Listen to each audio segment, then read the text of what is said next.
నమస్తే. ఈ ప్రపంచంలోనే అతి పురాతనమైన నగరంగా కాశీని చెప్తారు.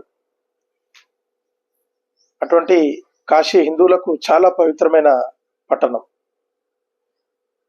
కాశీకి అతి సమీపంలో ఒక గ్రామంలో 15 సంవత్సరాల క్రితం వరకు 500 హిందూ కుటుంబాలు ఉండేవి. కానీ ఈరోజు సుమారు అక్కడ 15-20 హిందూ కుటుంబాలు మాత్రమే మిగిలి ఉన్నాయి.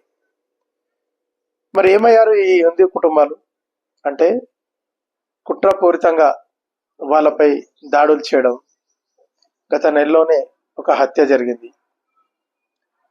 హత్యలతో, దాడులతో ఆ గ్రామంలో హిందువులు పూర్తిగా కాల్చేసి పోయే విధంగా అక్కడ ఒక వర్గం ప్రయత్నాలు చేయడం. దానిలో అది కూడా భారత ప్రధానమంత్రి నరేంద్ర మోడీ గారి నియోజకవర్గంలో ఇది జరగడం అనేది చాలా గమనార్హం.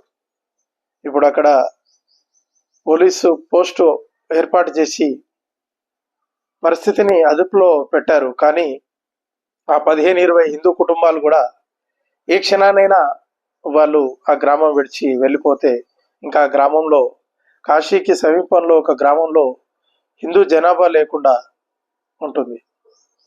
కాబట్టి హిందువులు ఇప్పటికైనా మేల్కొని, చరిత్ర నుంచి గుర్రపాఠాలు నేర్చుకొని, మీరు ఎవరికి ఓటేయాలి, మీరేదో మీ లాభం కోసం ఓట్లు వేయడం కాదు, మీ భవిష్యత్ తరాల కోసం ఓట్లు వేయాలి.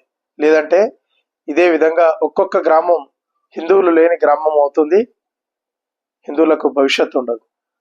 నా ఈ వీడియో మీకు నచ్చినట్లయితే లైక్ చేయండి, షేర్ చేయండి, నా ఛానల్ని సబ్స్క్రైబ్ చేయండి. జై హింద్.